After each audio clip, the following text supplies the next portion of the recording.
So I wrote a piece just discussing how every country uses propaganda, and I was exploring some of the reasons why and what I think that that produces to have a situation where we have propaganda, pretty well at all times, no matter what's going on. And the piece was inspired by a clip that I saw. It was a Council on Foreign Relations panel discussion, and Richard Stengel, who's a founder of the State Department's Global Engagement Center, and also served on Obama's administration. I believe he was the Undersecretary of the State for Public Diplomacy and Public Affairs, I believe.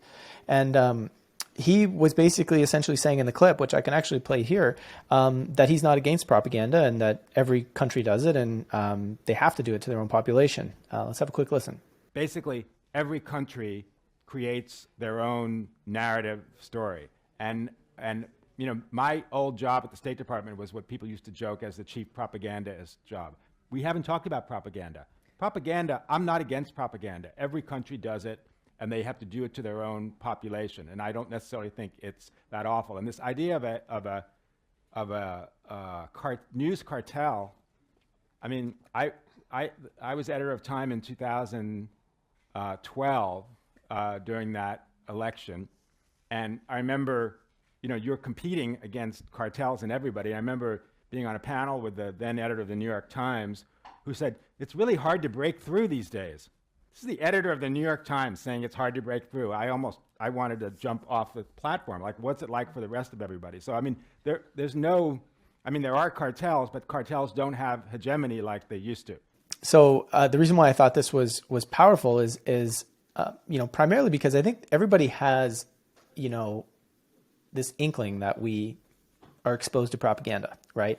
And that every country, maybe not every country, is doing it per se. Maybe that's not entirely the public perception, but they certainly believe that, for example, in the United States, there might be this deep belief that, Russian propaganda is fueling Russian folks to dislike Americans. But maybe they don't ask the same questions of, in America, do we learn propaganda that makes us really see Russia as this deep, deep, deep enemy, right? And I think the point of this piece and why I thought it was so important is because essentially what Richard was laying out was that every country is basically creating a story or a narrative for their country that they then disseminate to their populations. And when you look really, really closely, what you're starting to realize with the idea of propaganda, and as it continues to grow over the years and over the decades and, over multiple decades, you start to see that every continuation and every step towards more propaganda pulls people further and further away from reality, and more into this story, this narrative that they then become trapped within. And that narrative then begins to inform how they're going to make decisions, how they're going to see other countries, how they're going to see their own country, how they're going to vote, or what they're going to get and become in support of, or what policies they might support. And governments over the course of time have created propaganda that is completely false, so based on events that never happened at all, based on situations that have been totally taken out of context, such that now the conclusion that somebody would draw because of the context that they don't know about is completely different, right? This has been going on for a deep amount of time in history, and independent media and independent researchers have long shown the amount of times that a single event has been missing a massive multitude of facts that completely change the way somebody would look at that event. And so what you're starting to see is that governments are knowingly, in short, they're knowingly creating narratives that leave pertinent facts out that then shape public opinion that is not based on reality, but is based on gaining their acceptance to push forward certain policies.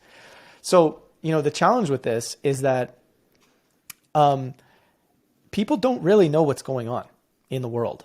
And, we might say, for example, I was having a conversation with my brother and he's like, look, listen to the way this military general was discussing the downed drone in the Russia related to the U.S. drone that was taken down by the Russian government.